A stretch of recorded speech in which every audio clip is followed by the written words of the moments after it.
그 원래는 그런 닉네임 같은 거 모르고 살았어요. 모르고 살다가 그 30대 때 하자센터라는 곳에 가가지고 닉네임을 처음 정하라고 해서 가게 됐는데 왜 자기 본명 내비를 두고 무슨 닉네임이야 재수없어 막 이러면서 얘는 뭐 이렇게 막 되게 튀려고 막 그냥 남들 안 하는 짓을 이렇게 많이 하지 막 이런 생각이 있었어요. 그래서 그때 10대 청소년들을 처음 만났고 야 니들이 붙여봐 막 이랬더니 애들이 맨 처음에 피터팬이라고 붙여줬었거든요. 근데 그 피터팬이라는 닉네임이 하자센터에 있었어요. 예. 강구야의 닉네임이 그 전에 피터팬이었어요. 그래서 바로 속칭 내가 지은 게 아니야. 그래서 무슨 상관인가? 피터팬 되게 마음에 들었는데 까였어요. 피터팬이 있다며. 그 계속 지으라고 내가 막 그 강압적으로 얘기를 했더니 애들이 뭐 막 얘기하다 뭐 버섯돌이 뭐 개구리 막. 근데 주로 그게 다 저의 별명이었어요. 어린 시절부터 사람의 별명 가진 적이 없었고 거의 다 양서류나 만화 속 캐릭터였거든요. 그러다가 이제 거의 자포자기하면서 우울한 친구가 이렇게 팅커벨이요 이렇게 된 거예요. 제 평생에 요정족 이름은 처음이잖아. 그거다 이래가지고 잡았는데 애들도 저를 팅커벨로 차마 부르질 못하고 저도 누군가 팅커벨로 불렀을 때 그 양심이 있어서 대답을 못하고 하면서 아주 자연스럽게 그 다음날부터 팅으로 바뀌어서 이름이 지어졌습니다. 그 30대 때부터 지금까지 그래서 팅이라는 이름으로 훨씬 많이 살고 있어요. 근데 이제 하자센터로 가게 됐던 곳은 저의 20대 때에 있었던 공간이 바로 저기에 대학로. 그래서 20대 때는 주로 연극 연출, 그다음 배우, 마임 뭐 이런 걸 했던 대학로에서 그냥 연극하고 살았던 사람인 거예요. 그러다가 그 제가 소속되어 있었던 극단에서 하자센터에 있는 청소년들한테 교육이 있었고 연극 연출을 하는 게 하나 있었고 그 맨 처음에 갔던 멤버들이 처음 가가지고 하자센터에 그 청소년들하고 청소년들 기에 눌린 건지 어쩐 건지 못 해먹겠다 이런 얘기를 하고 하자센터에서도 너희들은 좀 아닌 것 같다 막 이런 얘기가 있었나 봐요. 그래서 중간에 이제 제가 교체된 강사로 들어가게 됐고 그 강사를 담당했던 게 강구야였어요. 그게 2002년도입니다. 그러니까 이렇게 오래 만나게 될 줄 몰랐어요. 강구야하고도. 2002년도부터는 연극을 10대들한테 가르치는 역할로 하자센터를 가게 된 거죠. 근데 그때까지만 해도 저는 대학 교육에 대해서도 전혀 정말 1도 몰랐고 하자라는 곳이 있는지도 정말 몰랐고 그리고 보통 탈학교 청소년 그러면은 일반적인 그 당시에 일반적인 사람들이 생각하듯이 학교에서 문제가 있는 애들 내지는 정말 그 뭐 하자센터로 이제 어떤 분들은 인생에 하자가 있는 애들이 모이는 곳이라고도 얘기하던데 그래서 정말 그런 사람들이 있는 곳인 줄 알았어요. 그리고 저는 연극을 가르쳤던 경험들이 보통 이제 아마추어가 아니고 프로 연극 배우나 이런 단체하고만 작업을 해가지고 그런 무슨 동아리 청소년 동아리한테 무슨 연극을 가르치지 뭐 이러면서 갔던 것 같아요. 그러다가 이제 하자에 가가지고 완전히 이제 인생이 정말 극적인 터닝을 하게 됐는데 첫 번째는 그렇게 매력적인 10대들이 있는 걸 처음 알았어요. 난 도대체 저 나이에 뭐했지 싶을 정도로 뭐 자기 기획이라든가 그런 용어를 다 하자 가서 처음 만난 거예요. 전 컴퓨터도 몰랐던 사람이에요. 하자 가서 아이디 처음 만들어 봤어요. 아이디를 만들려고 그래요. 아이디가 뭔가요? 막 이랬던 사람인데 너무너무 매력적인 청소년들을 만났고 그 다음에 그 당시에 하자센터가 각각의 문화작업장들로 이루어져 있어가지고 뭐 대중음악방, 웹방, 뭐 그 다음에 뭐 인문학방 이렇게 막 다 있었는데 거기에 계시는 이제 속칭 판돌이라고 하거든요. 하자에서는 선생님이라고 안 부르고 그런 이제 전문가 그룹들 30대 주로 30대에서 40대 초반의 전문가 그룹들이 있었는데 건물 하나에 그냥 온갖 군데에서 만날 수 있는 전문가들이 다 방마다 있는 거예요. 그러니까 제가 패션에 대해서 알고 싶으면 패션방 찾아가면 패션 디자이너를 만날 수가 있고 저처럼 완전히 컴맹인 사람이 웹방을 찾아가면 프로그래머를 만날 수가 있었던 상황인 거예요. 근데 그게 전 너무 신기했어요. 왜냐하면 대학로에서 10년 동안 살면서는 늘 같은 종족하고만 살았거든요. 연극판에 있는 사람들. 그 문화, 맨날 하는 얘기도 똑같고 그다음에 전문성도 거의 다 같아요. 그래서 약간 다른 전문성을 가진 사람을 만나려면은 어떻게 그 사람 만나야 되는지도 몰랐던 시절인데 어머 이 건물은 가니까 그냥 층층마다 방방마다 다 있는 거예요. 그런 사람들이. 저한테 그래서 처음으로 컴퓨터를 가르쳐 줬던 게 제가 만났던 10대 청소년이었어요. 매일매일 그 하자센터에 있던 어떤 공간에서 컴퓨터를 켜놓고 자, 팀 봐봐. 한글이라는 건 이런 거야. 자, 이렇게 쳤지? 팀도 한번 쳐봐. 자, 여기서 표 만들기는 이런 거야. 뭐 이러면서 저를 가르쳐 줬던. 근데 그 하자센터를 만나면서 이제 되게 여러 가지 좀 혼란스러운 상황들을 저 개인적으로 맞이했죠. 왜냐면 연극하면서 이제 보통 30대 초반 정도가 되면은 연극판에서 어느 정도 선배의 지지를 받게 되고, 그리고 속칭 연극 배우들이 꿈꿨던 어떤 일들을 다 경험해 볼 수 있는 나이거든요. 그러니까 예를 들면 뭐 우리나라에서 제일 좋은 극장이라고 하는 세종문화회관이라든지 뭐 예술의 전당 토벌극장이라든지 난 그런 데서 공연을 해볼 거야. 내지는 뭐 나는 한국 연극제 표준 모델이 한번 해보겠어. 뭐 이런 거 있잖아요. 나 TV에 한번 좀 나가보겠어. 잡지 인터뷰 좀 실려보겠어. 뭐 이런. 그래서 난 죽을 때 무대에서 죽을 거야. 뭐 이런 이런 생각을 하고 살았는데, 일단은 하자센터에 가니까 제가 연극판을 했던 경력을 다 1도 모르는 거예요. 그다음에 그거 전혀 중요하지 않은 거예요. 그 대신에 연극이 갖고 있는 철학, 연극의 인문학, 막 이런 것에 대한 질문을 저한테 던졌어요. 작품을 어떻게 제작하고 뭐 이 배역에 대해서 어떻게 고민하면 되지라는 생각만 하고 살았는데 갑자기 막 그런 얘기를 하는 거예요. 그래서 여전히 그때까지도 되게 재수 없었어요. 니들이 연극을 알면 뭘 알아 막 이러면서. 그리고 하자에서 벌어지는 여러 가지 이제 것들을 공부하는데 다 낯선 개념인 거예요. 거기서 말하는 모든 것들이, 특히 교육적 언어들은 정말 다 낯설어가지고 회의에 들어가면은 그 접두어하고 그 연결 어미만 알아들었어요. 그리고 그러나 그러고로만 알아듣겠고 나머지 문장의 뜻을 모르겠는 거예요. 되게 자존심 상하잖아요. 왜냐면 재수없어. 여기 애들 되게 잘난 척해. 뭐 되게 똑똑한 것 같아.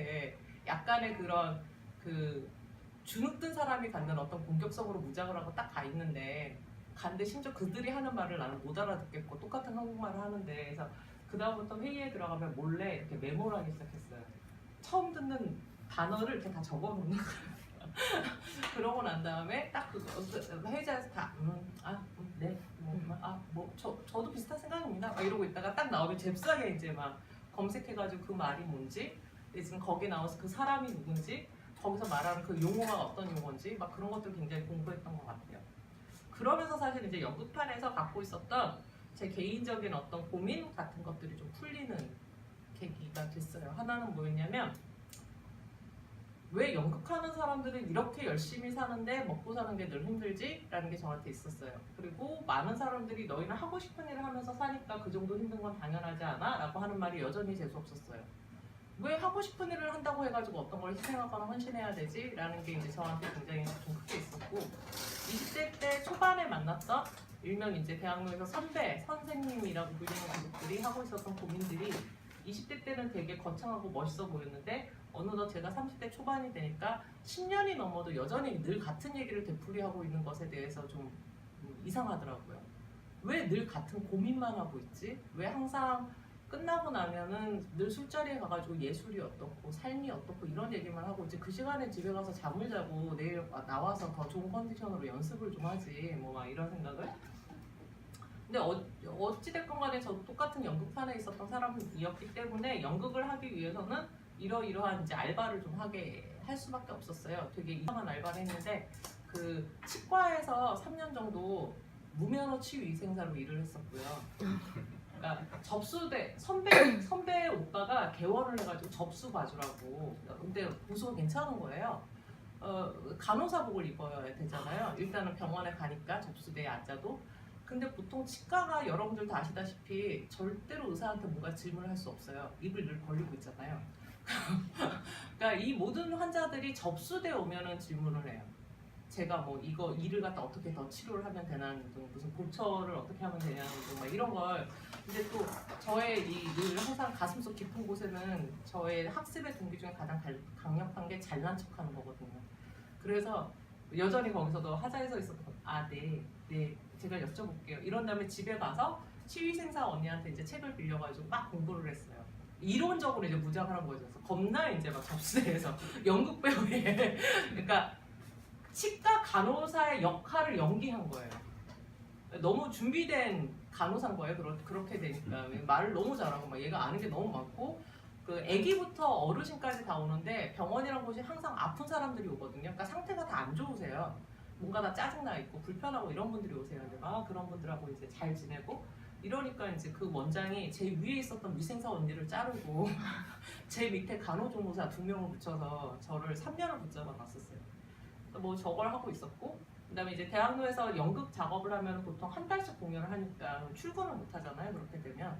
그래서 이제 저기를 그만두고 저런 일을 했던 거예요. 하나는 글사임당이라는 일명 그 학습집, 방문학습집, 논술 애들한테 그 초등학생, 중학생한테 논술을 가르치는 거였는데 저기도 되게 웃긴 저기도 그 극단에 있는 분의 소개로 갔는데 저는 전문대학교 나왔거든요. 근데 저길 갔더니 4년제 국문과만 들어갈 수가 있다는 거예요. 이제 저 회사가 아마 없어졌을 거예요. 그러니까 이제 얘기할 수 있는데 저희 지국장이 저랑 면접을 하고 시험도 봐요. 뭐 이렇게 시험 봐요. 맨 처음 가면. 근데 그러고 난 다음에 이제 이력서를 달려서 이력서를 줬더니 전문대 출신이냐? 우리 4년제 국문과만 됐다고. 그래서 헐 막 이랬는데 그 지국장이 또 저를 되게 좋게 봤나 봐요. 그래서 기다리라며. 자기네 대학교의 후배의 졸업장 위조해서 본사에 제출을 하고 그래서 저길 다니게 됐는데 저기 되게 좋았던 게 그 일주일에 2시간, 그러니까 하루에 2시간 내지 4시간, 많을 때 4시간 뭐 이렇게 근무를 하면은 그 당시에 한 달에 뭐 150만 원 정도를 벌 수 있었어요. 왜냐면 저한테 맨 처음에 한 팀이 들어와 있었는데 보통 이제 학습지면 교환대로 이걸 하잖아요. 근데 저는 연극 배우였잖아요. 그러니까 학습지에 나와 있는 모든 내용을 연극적 상황을 애들하고 했었거든요. 그래서 학부모들한테 폭발적 반응이 일어나서 그 들어간 지 1년 만에 그 주임 교사가 됐어요. 그래서 팀이 막 너무 늘어나는 거예요. 그래서 막 다른 분들한테 팀 띄워주고 그렇게 하고 그래서 저 챕터를 그러니까 저게 다 애들이 저걸 갖다 처음부터 끝까지 다 하면은 3년 코스인가 그래요 저게.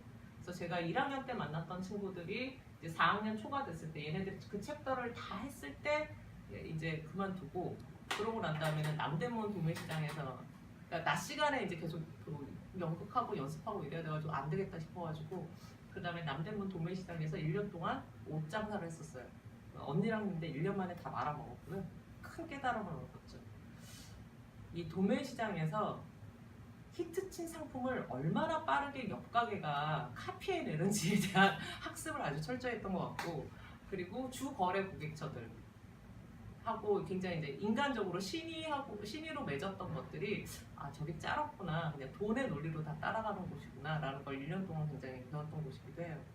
근데 대신에 저기서 시장에서 일하시는 분들의 삶을 좀 많이 관찰할 수 있었어요. 그래서 지금도 별로 안 좋아하는 게 뭐 삶에 의욕이 없을 때 뭐 동대문 남대문 시장에 새벽 시장에 가서 그들을 봐라 막 이런 얘기 있잖아요. 진짜 재수없어요. 너무 피곤한데 상가에 들어오면 물건을 사야지 무슨 삶의 의욕을 뭐라는 생각하고 그렇게 20대를 연극하고 뭐 이렇게 보냈다가 30대 2002년도 월드컵이 있었던 해에 하자센터를 들어갔고 하자센터에서 연극하는 애들을 만나서 그 프로젝트를 진행했는데 그때 이제 청소년들한테 한눈에 뿅 간 거죠 제가. 3개월 프로젝트가 끝났는데 그때부터 갑자기 막 얘네랑 헤어지는 게 너무 막 그런 거예요. 그러니까 첫 번째 교사가 갖는 그 첫사랑의 어떤 아련함이 있거든요. 맨 첫 번째 만난 아이들한테 갖는 그게 이제 아주 제대로 콩깍지가 씌어가지고 하자에서 그 강구야 말고 강구야랑 더불어서 저를 갖다가 담당했던 판돌이 형도 있었는데 그분이 김종희 씨라는 분이셨어요. 하자 작업장 학교에 계셨고 그래서 제가 봄에 5월 달에 하자에 갔는데 여름에 그 프로젝트가 끝났고 그해 9월에 하자 작업장 학교에서 길찾기 코스라는 신입생 코스를 만들었고 그때 이제 저를 갖다 담임으로 부르신 거죠. 극단에다가 저 3년만 나가서 돈 좀 벌고 오겠다며 그래서 극단에 휴직 신청을 하고 하자에 들어갔어요. 그래서 2년간 작업장 학교 생활을 하다가 그 지금 이제 여러분들도 알고 계시는 놀이단이라는 곳을 창단하게 됐고요. 저기 맨 뒤에 이렇게 쭈그리고 앉아서 이렇게 들고 있는 그게 저고요. 저기 있는 멤버들이 재활용 상상 놀이단이라는 놀이단의 첫 번째 팀의 그 창단 멤버들이에요. 그래서 이때부터 이제 어떤 시기가 펼쳐졌냐면 거의 한 10년간을 사람이 이 정도까지 일을 하면 정말 죽겠구나 싶은 그런 어떤 노동의 진한 경험 이런 걸 이제 해보게 됐던 것 같아요. 놀이단은 뭐 극장 공연부터 시작해가지고 뭐 여러 가지 활동들을 많이 했는데 공연, 교육, 제작 세 가지 일을 갖다 모든 단원들이 다 학습해야 되는 곳이었고 그와 더불어서 모든 단원들이 자기 기획력을 갖춰야 되는 곳이었어요. 근데 여기에는 이제 놀이단을 창단했던 각각의 사람들의 욕망이 어떤 식으로 투사됐는지도 아마 이제 그 오리지널 팀에서 드러났을 텐데, 저 같은 경우에는 제가 연극하면서 가졌던 그런 고민들, 예를 들면 왜 연극이나 예술하는 사람들은 이렇게 먹고 살기가 힘들지, 내지는 나랑 비슷한 실력을 갖고 있던 애들이 30대 초반 정도가 되니까 해외에 나가서 한 1, 2년 정도 유학을 하고 오고 난 다음에 갑자기 선생님으로 불리면서 다른 위치에 가 있는 거예요. 그럼 저는 연극과 출신도 아니고, 그러니까 연극과 그러니까 일명 대학로의 그런 어떤 인맥의 라인에서 굉장히 빠져 있었던 사람인데, 학력, 인맥 뭐 이런 게 없었던 사람이거든요. 근데 나하고 실력이 되게 동등한 애들이 해외의 어떤 유수 대학을 졸업했다는 것 하나만으로 너무 다른 평가를 받게 되는 게 더럽게 재수없었어요. 그래서 놀이단을 만들면서 저한테는 몇 가지 꿈이 하나 있었는데, 하나는 뭐였냐면 어떤 학교 출신, 어떤 전공하고 무관하게 예술적 경험을 할 수 있는 곳이었으면 좋겠다. 그래서 우리는 학력 따윈 보지 않는다. 환경은 역시 검정고시 출신자가 최고다. 뭐 이런 생각을 하게 됐던 게 하나 있고요. 또 하나는 10만 원을 벌던 20만 원을 벌던 다달이 급여를 월급을 받는 생활을 하는 예술가가 있었으면 좋겠다. 그리고 그들한테 4대 보험부터 시작한 뭐 퇴직금 이런 것들을 할 수 있는 곳이었으면 좋겠다. 이 두 개가 저한테 있어서 이제 개인적인 놀이단을 창단할 때 개인적으로 갖고 있었던 꿈이었고, 또 다른 거 하나는 30대에 저하고 같이 놀이단을 창단했던 멤버들이 다 남자 리더들이었어요. 김종인 씨도 그렇고, 뭐 아리만이라는 분도 그렇고, 안석희 씨라는 분도 그렇고, 홍대룡 씨라는 분도 그렇고. 근데 이제 보통 연극판에서는 30대 이상의 여자들이 리더십을 가질 때는 두 종류밖에 없었어요. 하나는 뭐냐면 집안이 정말 빵빵한 사람, 그러니까 먹고 사는 게 다 해결되기 때문에 예술적 행위를 그냥 막 해도 되는 그런 유가, 그런 여성 그룹이 하나 있었고, 또 다른 하나는 실력은 굉장히 좋으나 모든 사람들로부터 저 여자는 너무 세, 건드리면 안 돼 라는 어떤 그런 이미지로 포장된 그런 여성의 리더만 있었던 거였는데, 그게 되게 보기가 좀 그랬어요. 그래서 제가 그 홍대에 있는 어떤 바에서 그 놀이단에 있는 남자 리더들 30대 초반에, 제가 술을 못 마시거든요. 술 한 잔만 마셔도 취하는데, 그때 맥주를 반 잔인가 한 잔 마시면서 기억이 나요. 근데 그 김종인 씨는 이제 닉네임이 휘인데, 휘하고 렌이라는 분한테 막 이렇게 돌이 이렇게 세 명을 앉혀놓고, 내가 놀이단에서 여성 리더로 잘 성장을 할 건데 니들이 나한테 잘해야 된다. 그러니까 나를 되게 독하거나 세거나 거친 캐릭터로 만드는 순간 놀이단은 예술 집단이 아니다. 그러니까 남자들이 똑바로 일을 해야 된다. 막 이런 큰 소리를 쳤던 기억이 나요. 그래서 좀 괜찮은, 그러니까 자기가 자기 일에 대해서, 그다음에 자기 삶에 대해서 좀 만족하는, 그리고 자기 능력으로, 자기가 갖고 있는 실력으로 담당의 어떤 학력이든 뭐 남성이든 여성이든 뭐 이런 거 다 떠나서 겨룰 수 있는 그런 판이 됐으면 좋겠다라고 생각을 했고, 사실 놀이단은 그래서 그런 부분에서 굉장히 성공적으로 한 곳인 것 같아요. 왜 일을 갖다 미친 듯이 하게 됐냐면 말도 안 될 거라고 생각했어요.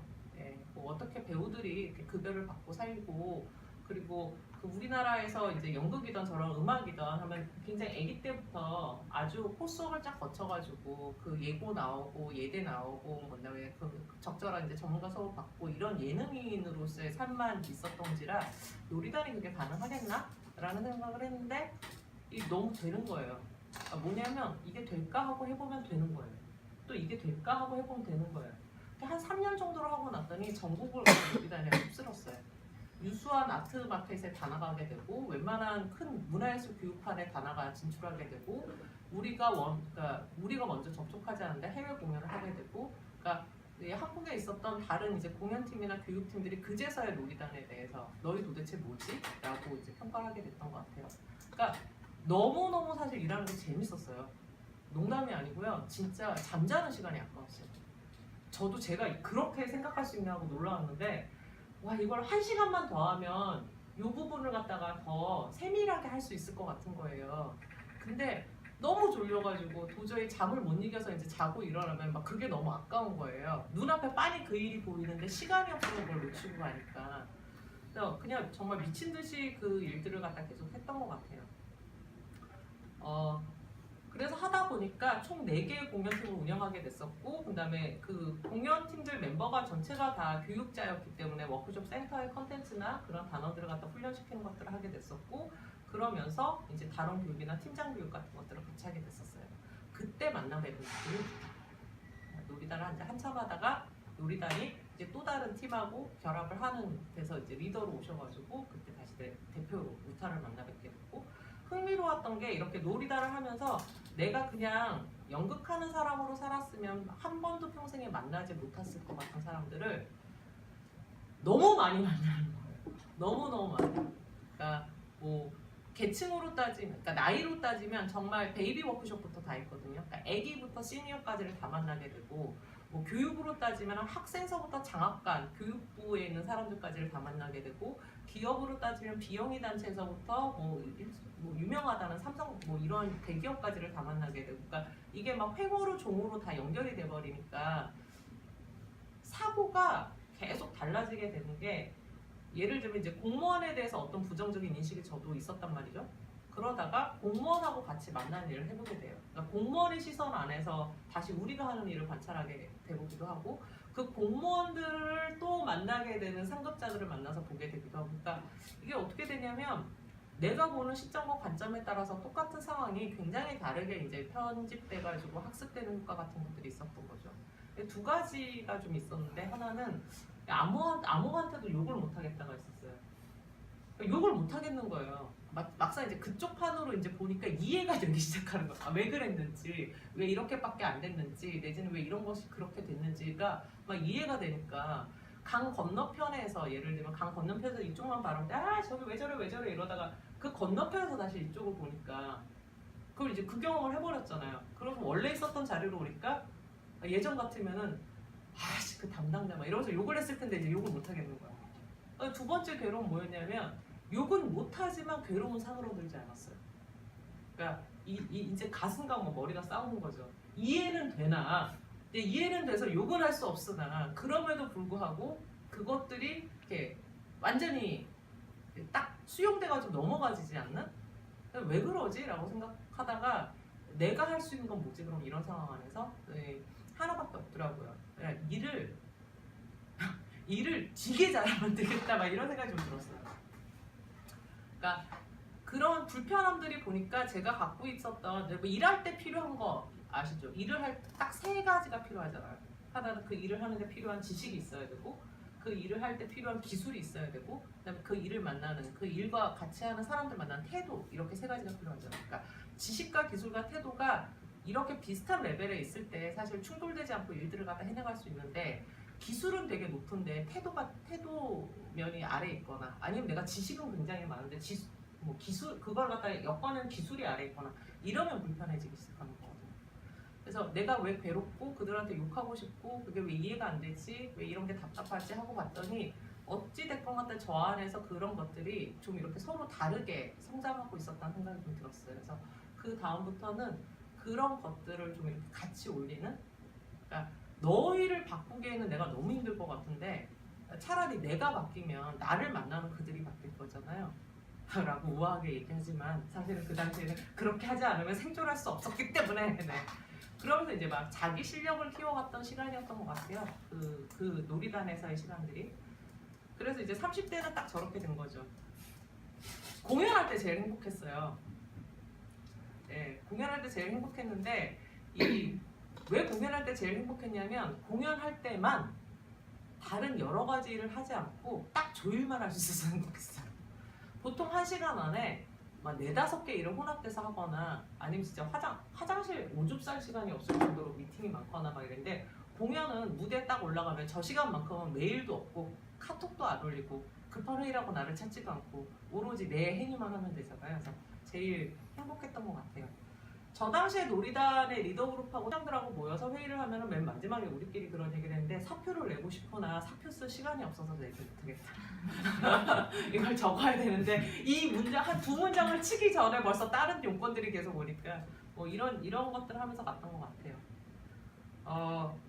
놀이단을 하면서 흥미로웠던 것 중에 하나는, 놀이단이란 팀 때문에 굉장히 다른 판의 작업들을 갖다 경험할 수 있었던 거예요. 이것도 놀이단이 맡았던 사업인데, 2008년도에 서울에서 그 세계 젊은 작가 축제라는 게 열렸어요. 그러니까 제가 막 좋아했던 해외의 유명한 작가 그룹들이 다 오시는 거예요. 이들이 하는 낭독회의 총 연출을 맡게 됐었는데, 처음으로 그 돌이라는 분하고 같이 맡으면서 우리 이렇게 세미나나 강당에서 진행한 것을 좀 넘어가자 이래가지고 홍대에 있는 여러 가지 클럽들, 그다음에 그 당시에 이제 홍대 KTNG 이런 공간들을 빌려서 작가들하고 사전 미팅하고 막 자료조사를 해보다 보니 이 예술가 그룹들은 자기가 주로 하는 일 말고 서브로 하는 일들이 꼭 있으세요. 그러니까 뭐 글을 쓰는 작가지만 이 사람이 음악가였다든가, 글을 쓰지만 이 사람이 영화 촬영하는 것 같다 좋아한다든가, 아니면 뭐 요리를 하는 걸 좋아한다든가. 그래서 역으로 이 사람이 음악을 했던 사람이면은 작가인데 뭐 홍대에 있는 클럽 타 이런 곳을 빌려가지고 연주하고 노래하고 하는 콘서트처럼 하면서 낭독회를 한다든가, 아니면 이분이 사진 찍거나 이런 걸 되게 좋아하는 분이면은 그런 KTNG에 있는 영화관 같은 곳을 빌려가지고 이분이 자기가 글 쓸 때 도움이 됐던 그렇게 뭐 약간 자기를 갖다가 이렇게 인발부 시켰던 그런 이미지들을 갖다 보여주면서 글에 대한 이야기를 한다든가 이런 식으로 이제 했던 연출이었어요. 굉장히 흥미로웠고 정말 짧은 시간 안에 너무 많은 책을 다 읽어가지고 그러니까 글을 짧은 시간 안에 너무 많이 보다 보면 막 토할 것 같더라고요. 그러니까 뇌가 소화를 못하는데 눈은 막 그걸 읽고 있으니까 그래서 정말 짧은 시간 안에 엄청난 책을 읽었던 시간이기도 해요. 그리고 이것도 첫 번째 해라서 너무 기억이 나는데 이것도 강구야랑 같이 작업을 했던 거예요. 지금 이제 하고 있는 창의 서밋이 올해 10년째인가 10회째인가 뭐 이렇게 된다던데 이 2009년 때 창의 서밋의 첫 번째를 갖다 열었었거든요. 그때 이제 놀이단이 총 연출을 맡아가지고 진행을 했었고 저하고 도리란 분이 공동 연출로 진행을 했었는데 이 작업도 굉장히 흥미로웠던 작업이었어요. 그 늘 책이나 글에서만 봤던 그런 교육자들 그런 분들을 모셔놓고 그분들한테 어떤 강연을 갖다 의뢰를 하고 그다음에 그분들의 그 삶에 대한 이야기를 갖다 들을 수 있고 그리고 그 서밋 자체가 아이부터 어른까지 다 오는 행사로 계획되기 때문에 여러 가지 좀 시도 서울시하고 하는 행사인데 처음으로 의전을 뺐던 그래서 절대로 시장 소개나 이런 것들을 안 해서 저희를 담당했던 그 이남희 선생이라고 서밋 위원장님이 계셨는데 그분이 굉장히 급 당황하셔가지고 아니 시의원부터 다 오는데 의전을 안 하면 알아서 커버해달라고 그래서 그냥 화면 하나로 누가 왔다만 띄워놓고 일어나서 하는 소개도 안 했었거든요. 그래서 나중에 이제 들어보니까 그쪽 주무관하고 뭐 이제 뭐 난리가 났었다고 그러더라고요. 서울시 관계자들이.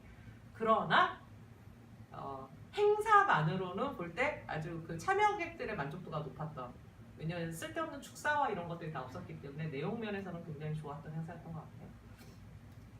그리고 이게 이제 놀이단에서 했던 거의 마지막 프로젝트였는데 하자센터에서 그 보통 이제 시설이라고 하죠. 그 부모님 내지는 보호자 함께 살 수 없거나 살 수 없는 상황이 돼가지고 이제 아이들끼리만 모여져 있는 그런 시설에 있는 친구들이 20살이 되면은 나와야 돼요. 시설에서 자립을 해야 돼요. 그래서 그 네이버에 있는 한 이사님이 그 아름다운 재단에 이제 돈을 기부해서 하자센터가 그 친구들의 창업, 그 친구들의 자립을 돕는 프로젝트를 진행했었고 그것의 이름이 이제 연금술사 프로젝트로 진행이 됐어요. 저 연금술사라는 이름을 강구야가 지었죠. 그래서 저거의 첫 번째 이제 작업을 같이 했었고요.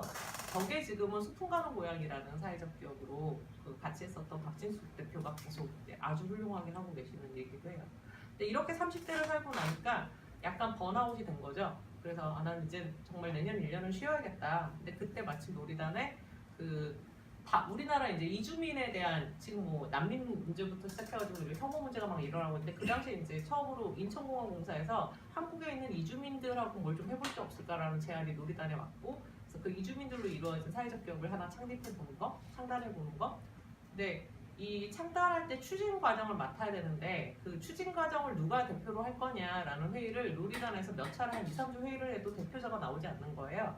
저는 이제 연구수사 프로젝트를 끝으로 내년 1년은 놀이단에서 안식년을 가겠다라고 이제 선언을 한 상태였고 근데 이 회의가 계속 그것만 되면 답보되면서 이제 대안이 안 나오니까 입방정을 제가 떨어가지고 짜증이 나가지고 그럼 내가 1년만 추진단만 맡을 테니까 빨리 그럼 이제 대표할 사람을 구해라 그 사이에 그래서 안식년을 1년 미루고 저 팀의 이제 추진단 활동을 하게 된 거죠. 첫 번째 이제 오디션을 봤던 풍경이고요.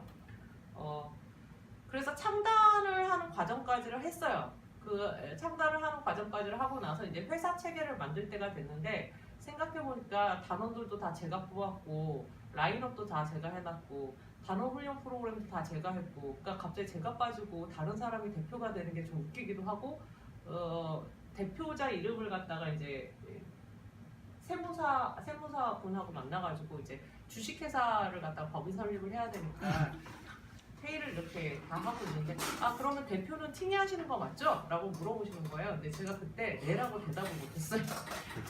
왜냐면 저 혼자만 계속 나는 추진단장까지야 막 이러고 있었지 저를 제외한 모든 사람들은 다 저를 대표로 알고 있었거든요. 그래서 뭐 이러다가 이제 대표가 돼버린.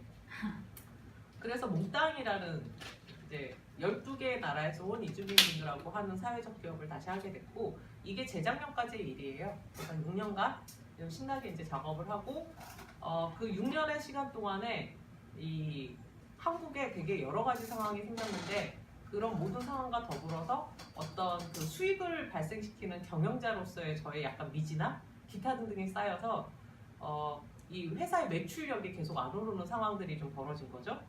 그래서 이걸 어떻게 해야 되지? 대충 보니까 내년 1년을 더하면 이제 정말 회사가 빚더미 올라갈 것 같은 거예요.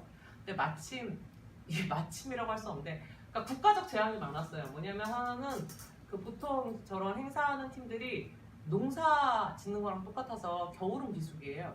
봄부터 날이 풀리면 이제 바빠지기 시작하는데 그해에 세월호가 딱 하면서 이제 저도 멘붕이 됐지만 그걸로 인해서 모든 거의 그런 문화예술 쪽 사업들이 다 캔슬됐었거든요. 그래서 거의 또 이제 한 1년을 놀게 되고 그 다음에 도저히 이제 한국 시장 안에서는 좀 답이 안 나오겠다 해서 중국 시장 진출을 갖다 염두에 두고 6개월 동안 미친 듯이 작업을 해가지고 드디어 이제 컨펌이 다 났고 그래서 도장을 찍는 날이었어요. 그쪽에 있는 성하고. 근데 그때 그 도장을 찍기 전날인가? 아니 한 일주일 전쯤인가 메르스라는 게 이제 막 신문에 나오기 시작했어요. 근데 뭐 그래서 중국 쪽 바이어가 약간 이쪽에서 조금 경계하고 있으니까 조금만 하루 이틀 있다가 이제 도장을 찍자 해서 오케이 그럽시다라고 하고 근데 뭐 이게 이렇게 지나갈 것 같으니 그러면 계약을 합시다 해서 저희 사무실로 오셨어요. 그분이 저희 사무실로 오셨는데 그날 우리 박원순 시장님께서 메르스랑 그렇게 간단한 게 아니라며 그 각성을 해야 된다. 그래서 그 회의 자리에서 중국 쪽에서 연락이 온 거예요. 홀딩하자고. 중국에 있는 사람들이 계속 와야 되니까 그래서 계약서를 그냥 가져갔고 그날부터 시작이었죠. 전국을 메르스가 강타한 것이. 그래서 그 사업이 엎어졌어요. 저희를 중간에 역할했던 그 한국 쪽 그 출장소는 도산했고요. 그래서 뭐 이제 그런 식으로 한 2, 3년 몽땅이 하는 문화예술 쪽에 이제 시장들이 계속 축소되면서 단원들하고 우리 이렇게 안 되는 걸 어거지로 끌고 가지 말고 그리고 사실 이제 목당을 설립하면서 저희들이 꿨던 꿈이 몇 개 있었는데 하나는 한국 사회에 있는 이주민에 대한 시각을 좀 바꾸는 것 그리고 이주민들한테도 스스로 한국 사람한테 도움을 받아야 되는 게 아니고 내가 자립할 수 있는 그러니까 내가 그냥 사회 구성원이 당당히 되겠다라고 하는 그런 자부심을 좀 갖게 하고 그 실력을 좀 쌓는 것 그리고 이제 보통 우리나라 이주의 역사가 노동으로부터 시작됐기 때문에 이주민들이 갖고 있는 문화적 생태계라는 게 그렇게 좋지가 않았어요. 그리고 이제 우리나라 이주에 오시면은 각각 나라 사람들끼리만 뭉치는 거예요. 우리도 그렇잖아요. 외국 나가면 코리아타운에 가게 되지. 내가 외국에 나가서 차이나타운 가가지고 중국인들하고 교류하진 않을 거잖아요. 그러다 보니 이 한국 땅이 굉장히 다채로운 이주의 나라들이 있는데 그 나라끼리는 서로 잘 안 만나는 그래서 그걸 갖다 좀 다 같이 만나게 하는 거. 근데 그게 이제 몽땅이 생각보다 굉장히 좀 빠르게 된 거예요. 그래서 1년 동안 단원들하고 폐업의 준비를 했어요. 먼저 직장 구하셔야 되는 분들은 몽땅이 아직 쌩쌩할 때 이 좋은 이력을 만들어가지고 다른 곳으로 좀 보내드리고 죽으나 사나 우리는 끝까지 몽땅하고 좀 같이 가겠다라고 했던 분들하고 이제 사업을 갖다 점점 축소하면서 그러니까 연간 사업, 5년짜리, 10년짜리 이런 사업들은 이제 우린 폐업하려고 마음 먹었으니까 약속하면 안 되잖아요. 근데 그걸 지역사회에는 혼란이 없게 해야 되니까 이렇게 축소시키면서 그리고 지금까지 했던 일들 그다음에 저희가 만났던 이해관계자들하고는 마지막 인사를 잘해야 되니까 마지막 사업들은 이제 단단하게 좀 매듭 지으면서 1년 정도 폐업의 과정을 마치고 성공리에 폐업을 했죠. 제가 성공리에 폐업을 했다는 것은 폐업을 하고 난 다음에 회사에 부채가 남질 않거나 아니면 만났던 사람들하고 이렇게 다시 폐업하고 난 다음에 해맑게 지내는 경우가 거의 없거든요. 특히 대표가. 근데 그런 모든 것을 하게 된 그리고 지역사회 안에서도 그 폐업을 한다고 그랬을 때 다들 왜 그러세요? 그러지 않고 수고했네요. 그동안 애쓰셨어요. 이렇게 하게 된 그래서 제 생각으로는 제가 인생에서 했던 굉장히 잘한 일 중에 하나가 몽땅에게 폐업이라고 생각해요. 그래서 이제 그 몽땅 폐업하면서 마지막으로 다시 공연판, 놀이달에 다시 공연으로 들어가서 최종적으로 이제 그 공명하고 놀았던 이 퍼레이드 같은 것들을 했고요. 그리고 난 다음부터 작년부터 이제 제가 프리랜서로 살기 시작한 거죠. 이거는 이제 몽땅이 놀이단하고 몽땅이 부천에 있었기 때문에 그 같이 했던 행사들이에요. 이거는 그 몽땅에서 했던 음악 캠프인데 이 규모를 어디까지 키워볼 수 있느냐의 끝장판 한번 해본 것 같아요. 이 음악 캠프인데 초중학생하고 중학생 250명, 그 다음에 스텝하고 뭐 그런 자원봉사자 합쳐서 총 350명 정도의 음악 캠프를 진행했었던 거거든요. 그래서 이 딱 해보고 나서 알았죠. 할만해요. 재밌진 않아요. 문화, 특히 예술은 적정한 인원들이 함께 할 때 깊이감이 나오는 것 같은 건 확실한 것 같아요. 근데 이게 좋았던 거는 이주민의 자녀들하고 우리 원주민의 자녀들이 같이 있었던 거예요. 그러니까 원래는 저거를 갖다 이제 인천공항공사에 사회공헌 사업을 했는데 이주민 자녀들만 대상으로 하자는 거예요. 그래서 아니 걔네들이 부모님이 외국 사람일 뿐이지 걔네 한국 애들이라고. 그리고 자꾸 그렇게 걔네들을 걔네끼리만 모아가지고 뭘 하지 말라고. 얘네들 어차피 한국 사회에서 한국 사람으로 살 건데. 그랬더니 어떤 한국 부모가 저를 보내겠냐는 거예요. 이주민 애들에 대한 그 자녀들에 대한 어떤 학부모들의 안 좋은 또 인식이 있으니까. 아니 우리나라 학부모들 이렇게 후진 시각을 갖지 않는다고. 그리고 음악 캠프면 프로그램 보고 오는 거지. 그래서 프로그램을 굉장히 재밌게 짰어요. 그래서 아이들이 다 같이 왔고 그게 너무 좋았던 것 같아요.